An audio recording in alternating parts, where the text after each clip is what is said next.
Assalamu alaikum and welcome back to the People's Voice with Shabnam Palesa Mohammed on Salam Media, your home of humanitarian journalism. It is Sunday, the 1st of March, 2026. In our prior segment, we talked to Tobani Nzongwana from the Land Party and Tariq Jenkins from Save Our Sacred Lands on the fight to protect and preserve land in Cape Town, the Western Cape. In our next segment, we'll be talking to someone who understands the subject of land all too well.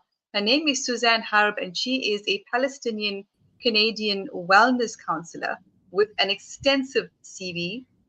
She's also a behavioral support worker and educational leader whose practice is rooted in Islamically integrated mental health approaches. With over a decade of international experience across Canada, the UAE, and Palestine, she holds a diploma in disability studies from Bow Valley College, Canada, and is a certified trainer with advanced certifications in cognitive behavioral therapy, trauma-informed care, and assist suicide intervention. A very warm welcome to you, Suzan Harb. Assalamu alaikum. Welcome to the People's Voice. Wa alaikum assalam, Sister Shabnam. Jazakallah khair for having me today. It's an honor to have you join us on such an important topic. Please, perhaps let's start here. Share with us your training and your experience in the area of healing from war trauma. So basically, I have a background in disability studies and I was focusing more in mental health. After I finished my diploma, I was working on many certificates to get more knowledge on the mental health aspect, where I was trained in trauma-informed care and suicidal prevention, some other certificates like mindfulness and practicing here and there. I was a mental health and well-being, mental health, life and mental health coach for around 5 years since I was in Canada. And then we moved to Gaza, subhanAllah, to connect with the family, to know our roots, And when I went to Gaza, I joined the British International School as a well-being counselor. SubhanAllah, it was such an enrichment experience because, someone who lived all their life away from the roots, I didn't have much knowledge about what's going on the ground. I thought I'm going to bring in, my experience, my studies, my knowledge, and all these things. I have so much to give. And subhanAllah, I was kind of surprised of what I'm seeing on the ground. So I was a well-being counselor for a school having kids from kindergarten to high school kids. So you're talking about all ages from 5 years old until up to 18 years old. And right. All these children, Maybe we can move from there because our time is so short to the next question. I mean, you mentioned children, which I'm really glad you did. What kind of trauma are you seeing that's impacting on children in Gaza the most? So, exactly. So this is what I want to talk about, the amount of, to start with, what is it trauma? To make sure that everyone understand that trauma itself as the right explanation or the right name. Trauma is disturbing events happens to us through our certain time of our life and it stayed with us. So something you carry on even though you left the place, you left the event, and you're good now, but you still remembering the event every time, something triggering you. So what I saw with the kids, that there are kids who witnesses the war, the 2007, the 2009, and it's ongoing war, right? It's not just like one event, two event. It's every couple of months there's an airstrike, there's someone is dead here, someone is dead there, and you're losing your family on daily basis. So the amount of grief that I found in the kids, the amount of finding things that we as an adult, someone from overseas, we see it like it's a big thing from them. They're dealing with it as it's something normal. They don't understand that having a hard time processing their emotion, which is, I found it the most. When you talk to someone, how do you feel, they don't know how to explain the feelings. They don't know how to to comprehend how they feel at this moment, because of the amount of trauma they're carrying, of loss and grief, and the displacing and losing someone they love, they losing their houses. So many kids, their parents has to move from a place to place because they lost their places. So many kids, they lost one or the other of their parents. Some of the kids, they have to go through a hardship and taking care of their siblings because of the situation that they're living in. So it's something that's very complex when you talk about the kids that they're facing now, right now in Gaza. Thank you, Sister Suzan. We're going to take a quick short ad break, and when we come back, we're talking about what kind of trauma therapy is available for children, but also for the women who are experiencing sexual violence during genocide. Don't go anywhere. We'll be right back. Sure. Salam Media, your spiritual companion this Ramadan.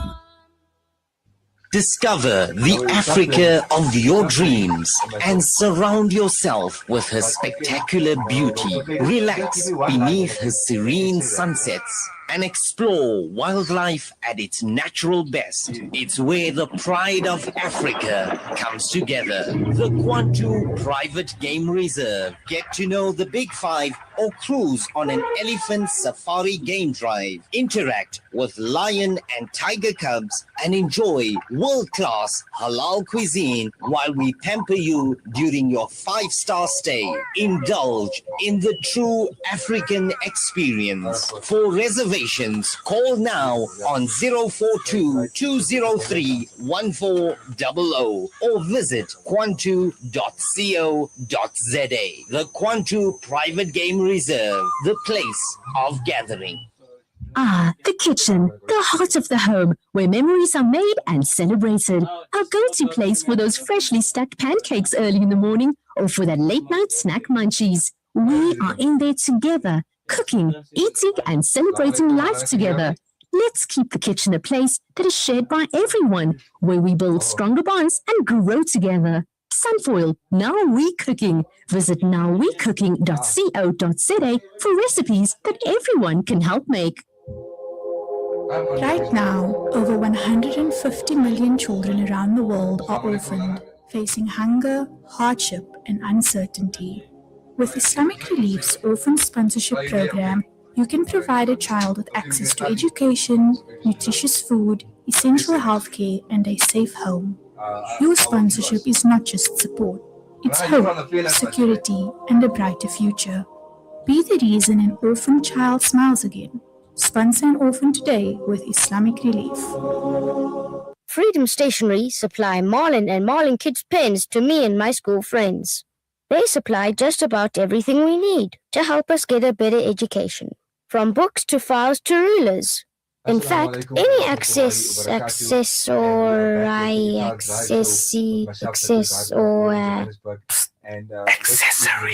any accessory we need. Freedom Stationery. Education for the nation. What does accessory mean?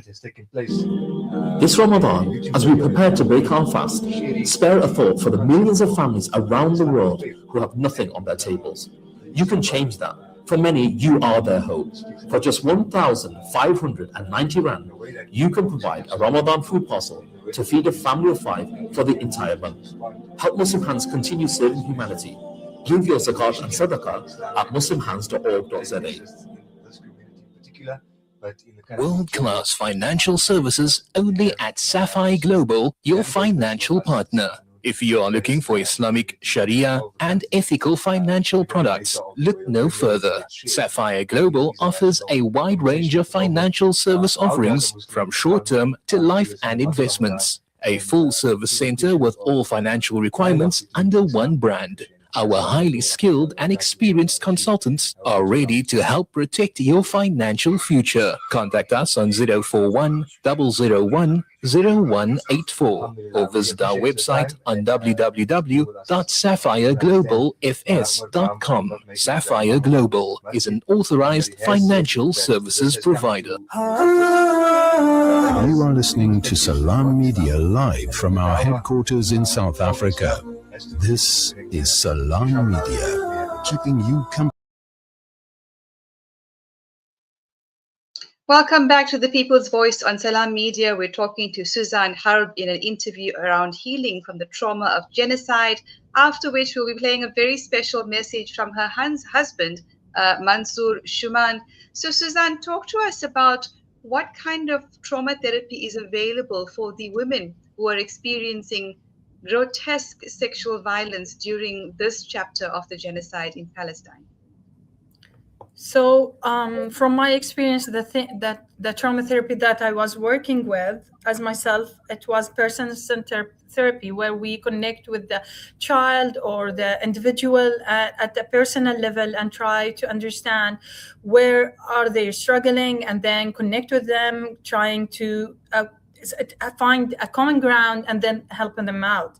We did mindfulness as well, group therapy. And one of my friends, she's working at this moment on art therapy. She's an engineer, and she was the art teacher in the school, and she's working on art therapy group right now, where she collect women around for a safe space, and then they will, translate their feelings on a paper and pen, drawing, sketching, stuff like that. There are a Heal for Gaza as well. One of the international organization I was working with, this organization with Dr. Shifa, she was working on somatic therapy, group therapy, talking therapy, mindfulness for kids, playing therapy, just name it. As much as we could, we brought it in, because, you can't say, I'm going to use this, I'm going to use that. Each individual, we need to connect with them the way they need to be connected at. Some kids just can't talk. So then we do playing therapy. Some kids, they don't even interact with us the way we want it. So we give them the art therapy where they can sketch or write or draw something.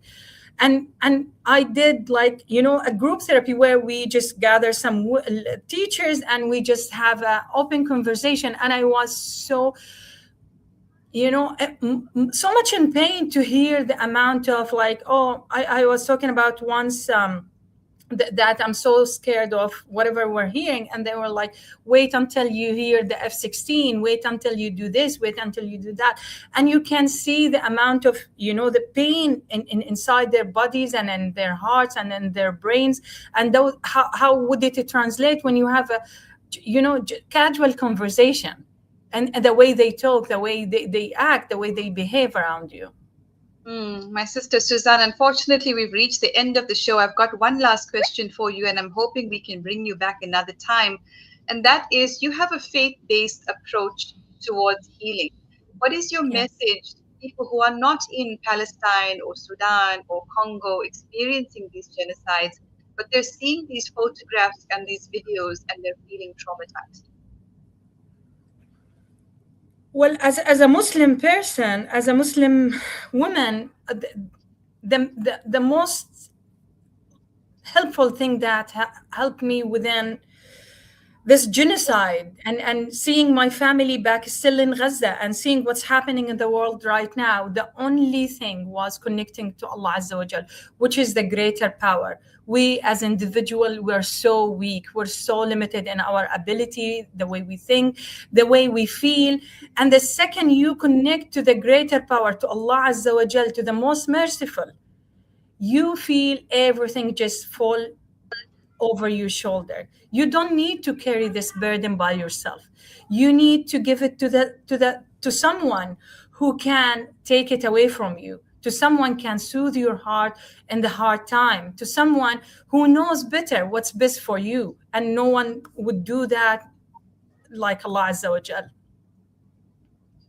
Suzan, Harb, it's been such an honor speaking with you, and thank you for sharing insight with us around the trauma that people are experiencing, but also the ways in which we can walk towards healing from that trauma in war, conflict, and genocide. We wish you all of the best with your work and look forward to seeing you in Durban. There is an event coming up on Friday, the 6th of March. It's going to be a fundraiser featuring Ambassador Ibrahim Rasool and your husband, Mansoor Shuman. I believe we have a message from Mansoor that will be playing on our screen. It's Mansoor, Suzan's husband. Proud of you. I'm in Sudan now. Gaza and Khartoum are one pain, one cause. Alhamdulillah. Such a beautiful message. Thank you. Thank you. Thank you, everyone. Thank you for that message, sharing that message, Kolani, and we look forward to welcoming you, Suzan, in Durban. Thank you, everyone, for joining us on this edition of The People's Voice on Salam Media, your home of humanitarian journalism. Assalamu alaikum.